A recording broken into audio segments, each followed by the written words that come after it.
Hello दोस्तों, मैं आपकी दोस्त अंजलि आपके अपने यूट्यूब चैनल पर आपका स्वागत करती हूँ।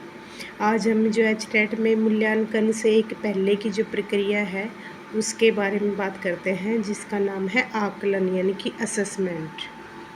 असेसमेंट क्या होता है? मूल्यांकन से पहले की जो क्रिया होती है वो क्या कहलाती है? आकलन। आकलन के कितने प्रकार हैं? 3 प्रकार हैं। एक फर्स्ट वाला है हमारा अधिगम के लिए आकलन यानी कि असेसमेंट फॉर लर्निंग। इसमें क्या होता है? इस प्रक्रिया में शिक्षक और छात्र दोनों क्या होते हैं? सक्रिय, यानी कि दोनों के बीच जो एक्टिविटी चलती है जैसे क्लासरूम के अंदर होते हैं, हम दोनों क्या करते हैं? अंतःक्रिया करते हैं।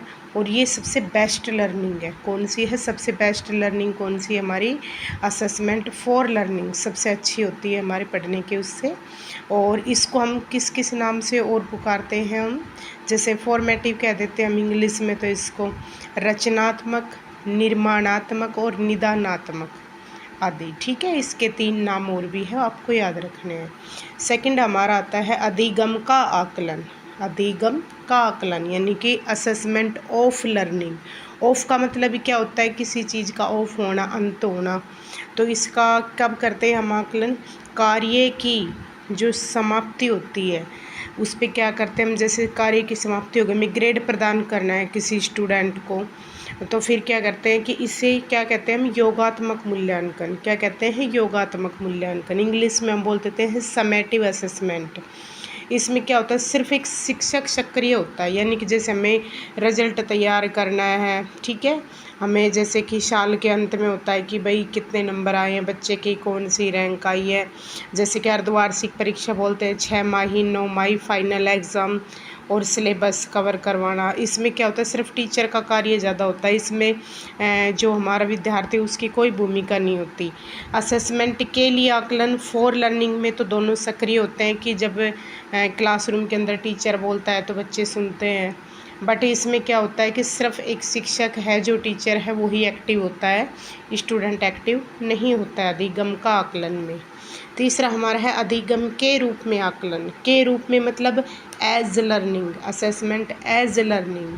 इसमें क्या होता है? स्वयं का स्वयं द्वारा आकलन, कि मेरा खुद के द्वारा आकलन। जैसे मैंने एचटेट की तैयारी की, अब मैं क्या करूं कि कोई क्वेश्चन पेपर उठाऊं और उसको सोल्व करने लगूं कि सीडीपी में अब तक आए थे 2018, 19, 20, इन सब के पेपर उठा के मैं एक बार देखता हूं कि मेरे द्वारा जो अब तक तैयारी करी गई उसमें मतलब कितना ठीक कर पाता हूं मैं, इसको कितना नहीं कर पाता। तो वो होता है स्वयं का स्वयं द्वारा आकलन होता है कि मैं कितना कर पाऊँगा, कितना नहीं, कि मैंने अच्छा किया या नहीं किया, कहाँ कमी रह गई जिसमें मैं सुधार कर सकूं।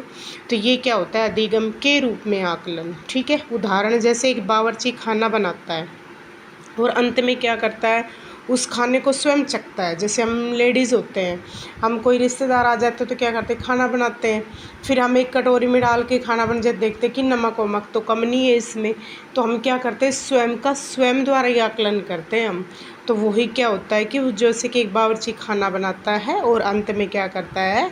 वो स्वयं भी चखता है कि वो अच्छा बना या नहीं बना। तो उसको वो क्या करता है? अपनी सेल्फ असेसमेंट करता है खुद के द्वारा। ठीक है, एक होता है हमारा प्रतिपुष्टि द्वारा सुधार। क्या होता है? रचनात्मक आकलन कहलाता है। फीडबैक हम किसी चीज़ को कर देते हैं और फिर उसमें सुधार आ जाता है तो वो रचनात्मक यानी कि फॉर्मेटिव असेसमेंट कहलाता है। एक व्यवस्थात्मक क्या होता है? कोई भी चीज़ हम क्या कहते, जैसे कहते हैं ना, व्यवस्था ढंग से किसी काम को जैसे कि करेंगे तो वो काम बड़ा बेस्ट होता है। जिसमें क्या होता है कि हम डीप में पढ़ते हैं, जैसे प्रोजेक्ट हो गया। डीप में मतलब पढ़ना क्या होता है कि हम किसी भी चीज़ को क्या करते हैं? डीपली पढ़ते हैं। अगर हम किसी चीज़ को डीपली पढ़ेंगे तो ऐसा हो ही नहीं सकता कि हमारा कोई क्वेश्चन गलत हो, हम उस क्वेश्चन को आराम से सोल्व कर सकते हैं। ठीक है, हम जब क्वेश्चन पेपर लेके बैठते हैं तो हम क्या करते हैं कि जल्दबाजी में होते हैं कि हमें ये करना है वो करना है, बट हम उसको डीप से पढ़ेंगे कि ये पूछना क्या चाह रहा है क्वेश्चन, तो तो हम उसको ज़रूर ठीक करके आते हैं।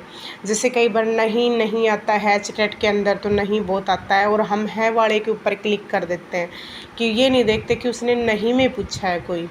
और अगर हमने किसी भी थ्योरी को डीप से पढ़ा है तो क्वेश्चन कभी गलत नहीं हो सकता।